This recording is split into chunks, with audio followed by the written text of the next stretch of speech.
तो मैं आज आपको कक्षा 9 की हिंदी में कबीरदास का छठा दोहा पढ़ाऊंगा। इस दोहे में दिया गया भगति भजन हरि नाम है, दूजा दुखे अपार, मनसा वाचा कर्मुना, कबीर सुमिरन सार। सबसे पहले हम क्या करेंगे, इसमें संदर्भ लिखेंगे। जो हम संदर्भ पहले लिख चुके हैं वही लिखेंगे। संदर्भ तो सरल होता है, आप लिख सकते हैं। इसमें प्रसंग में लिखेंगे दिए गए दोहे में कवि ने ईश्वर के स्मरण का महत्व बताया गया है। तो इसमें हम क्या करेंगे, कबीरदास जी कहते हैं कि भगत भजन हरि नाम है, यानी भगवान, हरि माने भगवान की भक्ति, भगवान का भजन और भगवान का नाम। यानी कबीरदास जी कहते हैं कि भगवान की भक्ति, भगवान का भजन और भगवान का नाम ही सब कुछ है। जैसा कि इस दोहे में दिया भी गया है कि भगति या भजन हरि नाम है। हरि माने भगवान का भक्ति, यानी भगवान की भक्ति, भगवान का भजन और भगवान का नाम ही, भगवान का नाम ही सब कुछ है। इसके अलावा जो भी कुछ है वह कैसा है, दुख में है। वह कैसा है, दुख में है। मनसा वाचा करना, इसलिए मन वचन और कर्म से, मन वचन और कर्म से ईश्वर का स्मरण, सुमरन माने स्मरण करना चाहिए। यानी मन वचन कर्म से ईश्वर का स्मरण करना चाहिए। इसी में सार है और इसी में हमारा कल्याण है। इसके बाद हम काव्य सौंदर्य लिखेंगे। काव्य सौंदर्य में सरल, सुबोध तथा उपदेशात्मक भाषा का प्रयोग किया गया है। ईश्वर के स्मरण पर बल दिया गया है। रस भक्ति रस है और छंद गेय है और शैली भावपूर्ण है। कबीरदास जी के 7वें दोहे में दिया गया है कबीर चित चमकिया, चौदिस लागी लाए, हरि सुमिरन हाथों घड़ा, लगे बेगे ले बुझाए। इस दोहे में संदर्भ हम लिख लेंगे, प्रसंग में लिखेंगे कबीरदास जी के इस दोहे में संसार के दुखों से छुटकारा पाने का एकमात्र साधन ईश्वर का स्मरण बताया गया है। इसमें बताया गया कबीर चित्त चमकिया, यानी कबीरदास जी कहते हैं चित्त माने ये चित्त ज्ञान से चमक गया है। कबीर चित्त चमकिया, यानी कबीर चित्त चमकिया। कबीरदास जी कहते हैं कि ये चित्त कैसे चमक गया है, ज्ञान से चमक गया है।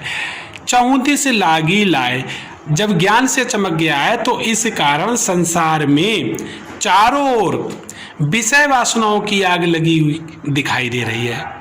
हे जीवात्मा हरि सुमरण हाथ उघड़ा, हे जीवात्मा तेरे हाथों में भगवान के स्मरण रूपी घड़ा है। हरि माने भगवान के, सुमरण माने सुमरण रूपी, हाथों माने हाथ में, घड़ा माने घड़ा है। यानी भगवान के स्मरण रूपी घड़ा है, जिसमें क्या है, प्रेम रूपी जल भरा है। इस जल से शीघ्र ही इस आग को बुझा ले और समस्त सांसारिक दुखों की तपन को शांत कर रहे। बेगे ले बुझाए, यानी शीघ्र ही इस आग को बुझा लो और संसार के समस्त दुखों की तपन को शांत कर लो। फिर हम इसका काव्य सौंदर्य लिख देंगे। ईश्वर के स्मरण का महत्व बताया गया है। दोहा उपदेशात्मक है, छंद गेय है, शैली भावपूर्ण है, भाषा साधारण बोलचाल की भाषा का प्रयोग कबीरदास जी ने किया है। आखड़ियाँ छाई पड़ी, पंथ निहारी निहारे, जी बढ़िया छाला पड़िया, राम पुकारे पुकारे। प्रस्तुत दोहे में कबीरदास जी ने जीवात्मा और परमात्मा के सुंदर प्रेम का वर्णन किया गया है। इसमें दिया गया है आखड़ियाँ झाई पड़ी, पंथ निहार निहार। परमात्मा के विरह में व्याकुल आत्मा कह रही है कि तुम्हारी प्रतीक्षा में, हे प्रभु तुम्हारी प्रतीक्षा में आखड़ियाँ झाई पड़ी। आखड़ियाँ माने आँखों में जाले पड़ गए हैं, जाए माने जाले पड़ गए हैं। और पंथ निहार निहार, मैं हर पल क्या कर रही हूँ, तुम्हारे आने का रास्ता देख रही हूँ। पंथ माने रास्ता, निहार निहार माने देख रही हूँ, निहार माने देखना होता है। तो हर पल मैं तुम्हारे आने का रास्ता देख रही हूँ। हे परमात्मा तुम्हें पुकारते पुकारते जी बढ़िया छाला पड़ा, मेरी जीभ में छाले पड़ गए हैं, फिर भी तुम मुझे नहीं मिले हो। काव्य सौंदर्य लिखेंगे विरह से व्याकुल, जीवात्मा का मर्म स्पर्शी वर्णन किया गया है। रहस्यवाद का वर्णन है। राजस्थानी प्रधान मिश्रित भाषा का प्रयोग किया गया है। नंबर 2 आगे दिया गया है, झूठे सुखे को सुख कहे, मानत है मन मोदे, जगत चवेना कालिका, कुछ मुँह में कुछ गोदे। संदर्भ आप स्वयं लिख लेंगे। और प्रसंग में दिया गया है, प्रस्तुत दोहे में कबीरदास जी ने सांसारिक सुख एवं वस्तुओं को नाशवान बताया है। इसमें व्याख्या में लिखेंगे, झूठे सुख को सुख कहे, झूठे सुख को सुख कहे, यानी लोग जो हैं इस झूठे सांसारिक सुख को सुख कहते हैं। ये वास्तव में सुख नहीं होता है। सांसारिक सुख का कहकर ही मन में मन क्या कर लेते हैं, मन ही मन मानत है मनमोद, और मन ही मन क्या करते हैं, खुश होते हैं। लेकिन ये संसार तो काल का चबेना है। जगत माने संसार, चबेना माने चबेना काल का, यानी ये संसार काय का है, काल का चबेना है, जिसमें क्या है, कुछ काल के मुंह में है, यानी कुछ मुख में है, यानी कुछ जो है काल के मुंह में है और कुछ काल की गोद में पड़ा हुआ है।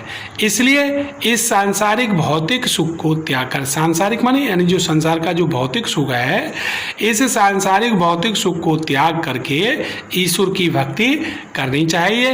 यही सच्चा सुख है। काव्य सौंदर्य में आप लिखेंगे, भाषा सदुक्री है, शैली मुक्तक है, रस शांत है और छंद दोहा है। इसी तरह से 10वां दोहा दिया गया, जब मैं था तब हरि नहीं, अब हरि है मैं नाही, सब अंधियारा मिट गया, जब दीपक देखा माई। संदर्भ में लिखेंगे, जो पहले हम बता चुके संदर्भ दिया गया दोहा हमारी पाठ्य पुस्तक हिंदी के कबीरदास नामक पाठ से दिया गया है, ये सब लिख लेंगे। और इसके बाद हम प्रसंग लिखेंगे। प्रस्तुत दोहे में बताया गया है कि जब व्यक्ति में अहंकार नहीं होगा तभी वह ईश्वर को पा सकता है। इसमें कहा गया है, जब मैं था, कबीरदास जी कहते हैं कि जब मेरे अंदर मैं था, मैं माने अहंकार, जब मेरे अंदर अहंकार था तब हरि न आए, तब मेरे हृदय में भगवान का वास नहीं था। जब मेरे अंदर अहंकार था तब मेरे अंदर भगवान का वास नहीं था।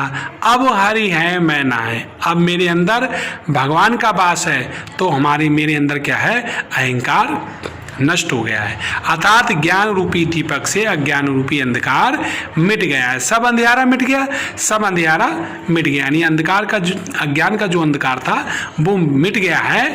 जब क्या हुआ, जब दीपक देखा माए, जब ज्ञान रूपी दीपक मैंने देखा, यानी कहने का मतलब है ज्ञान रूपी दीपक से अज्ञान रूपी अंधकार मिट गया। काव्य सौंदर्य में भाषा सदुक्री है, शैली मुक्तक है और रस शांत है और छंद दोहा है। प्रिय छात्रों, आपसे उम्मीद है कि मेरा ये जो दोहे मैंने पढ़ाए आपको अच्छे लगे होंगे। आप मेरे चैनल को लाइक करें, सब्सक्राइब करें और अपने दोस्तों को शेयर करें, जिससे उनको भी पढ़ने में आसानी हो।